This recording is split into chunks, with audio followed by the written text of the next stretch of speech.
નમસ્કાર, સમાચારો સાથે હું છું જયેશ। સાબરકાંઠાથી સમાચાર। અહીં અમદાવાદ ઉદયપુર નેશનલ હાઈવે 48 પર ટ્રાફિક જામ થઈ ચૂક્યો છે, જ્યાં હિંમતનગરના ગામડી પાસે અકસ્માતમાં એકનું મૃત્યુ નીપજ્યું હોવાના મળી રહ્યા છે અહેવાલ। આ અકસ્માતના બનાવમાં ગામડી ગામના એક વ્યક્તિનું મૃત્યુ નીપજ્યું છે। ગ્રામજનોએ અકસ્માતને લઈને રસ્તો બ્લોક કરી દીધો છે। ગ્રામજનોનો પોલીસ પર પથ્થરમારો પણ થયો હતો, જ્યાં પોલીસ વાહન પણ ગામ લોકોએ સળગાવ્યું છે। જિલ્લાનો પોલીસ કાફલો સ્થળ પર પહોંચી ચૂક્યો છે અને પરિસ્થિતિને થાળે પાડવા માટે કરી રહ્યો છે કવાયત। પોલીસે ટોળાને વિખેરવા માટે અહીં ટીયર ગેસના સેલ છોડવાની ફરજ પડી હતી। વાહન વ્યવહાર ચાલુ કરવા માટે પોલીસે હવે પ્રયત્નો તેજ કર્યા છે। ગામડીથી ગાંભોઈ તરફ અને ગામડીથી હિંમતનગર તરફનો આ ટ્રાફિક જામ થઈ ચૂક્યો છે। 1 કલાકથી વધુ સમયથી આ ટ્રાફિક જામની સમસ્યા સામે આવી રહી છે। અમદાવાદથી ઉદયપુર તરફ જતો વાહન વ્યવહાર ડાયવર્ટ કરવાની ફરજ પડી છે। ખાસ કરીને હિંમતનગરથી રણાસણ થઈને વાહન વ્યવહાર ડાયવર્ટ કરવો પડ્યો છે। અહીં મજરાથી તલોદ અને ગાંભોઈ થઈને પણ વૈકલ્પિક માર્ગ ડાયવર્ટ કરવામાં આવી રહ્યો છે। Ahmedabad Udaipur national highway number 8 ઉપર જે પ્રકારે અકસ્માત સર્જાયો હતો, અકસ્માતમાં એક વ્યક્તિનું મૃત્યુ થયું હતું ને તેના કારણે સ્થાનિક લોકો જે છે તેનું ટોળું ઉશ્કેરાયું હતું ને ટોળાએ નેશનલ હાઈવે જે છે તેને હિંમતનગરના ગામડી પાસે ચક્કાજામ કરી દીધો હતો। પોલીસ આ ટોળાને વિખેરવા માટે સ્થળ પર પહોંચી હતી તો પોલીસના વાહનને જોઈ શકાય છે દ્રશ્યમાં આગચંપી કરી હતી। સંપૂર્ણપણે આ કાર જે છે તેને સળગાવી દેવામાં આવી છે। આ ઉપરાંત અન્ય 2 વાહનોને પણ નુકસાન કર્યું તે પ્રકારના વિગતો સામે આવી રહી છે। પોલીસે ટોળાના વિખેરવા માટે થઈને ટીયર ગેસના સેલ પણ છોડ્યા હતા અને આખરે હાલમાં કેટલોક આંશિક રીતે આ અવરજવર જે છે તે ફરીથી શરૂ કરવાનો પ્રયાસ કર્યો છે।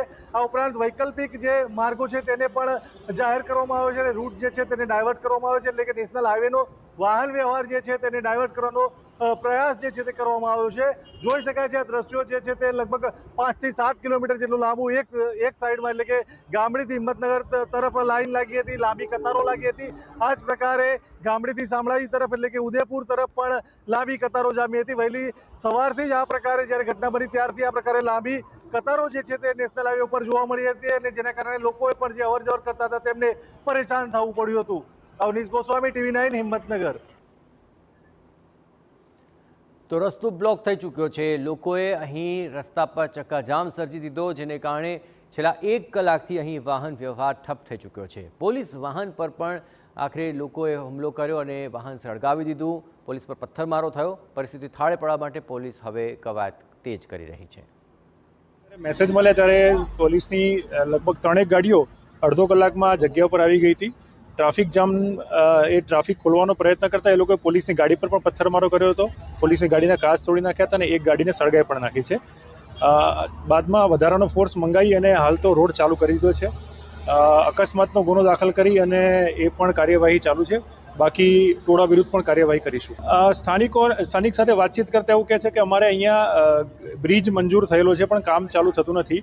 જ્યારે NHAIના અધિકારી સાથે વાતચીત કરી ત્યારે એવું જણાવે છે કે બ્રિજનું ટેન્ડર બહાર પડ્યા પછી સમય મર્યાદામાં કામ ચાલુ ન કરતા એને બ્લેકલિસ્ટ કરવામાં આવ્યો હતો, જેના જે હુકમના જે હાઈકોર્ટમાં જઈ અને એની પર સ્ટે લઈ આવ્યો હતો અને પછી એ સ્ટે પણ ગઈકાલે 14/5 વેકેટ પણ થયેલો છે। એટલે નવેસરથી ટેન્ડરની કાર્યવાહી કરવામાં આવશે એવું NHAIના અધિકારીઓ જણાવે છે।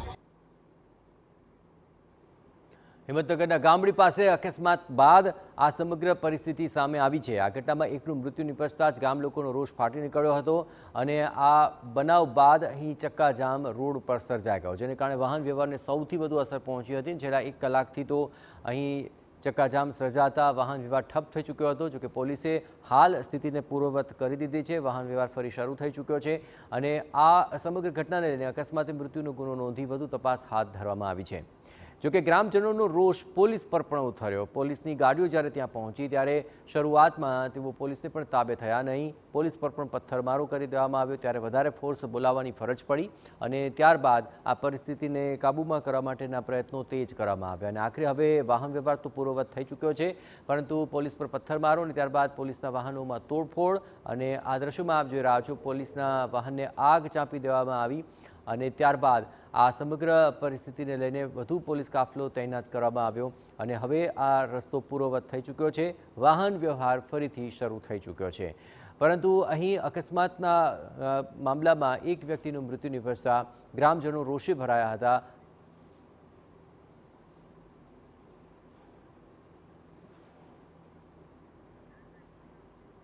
અને આ સમગ્ર મામલે વધુ વિગતે વાત કરવા માટે જોડાઈ રહ્યા છે ટીવીના સંવાદદાતા અવનીશ, હાલ શું પરિસ્થિતિ છે? શું વાહન વ્યવહાર પૂર્વવત થઈ ચૂક્યો છે અને આ સમગ્ર મામલે હાલ શું કાર્યવાહી ચાલી રહી છે?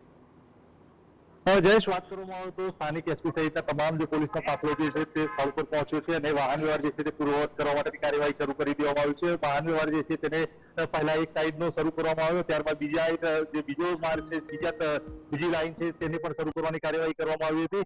જે પ્રકારે ટોળું જે છે તે છેલ્લા કેટલાક 2 થી 3 કલાકથી ચક્કાજામ કરીને રોકાયું હતું નેશનલ હાઈવે પર, ટાયર સળગાવ્યા હતા. ત્યારબાદ પોલીસનું વાહન જે છે તે ડીવાયએસપીની કાર હતી તેને પણ સળગાવી દેવામાં આવી હતી. અન્ય 2 પોલીસના વાહન છે તેની પણ તોડફોડ કરવામાં આવી હતી.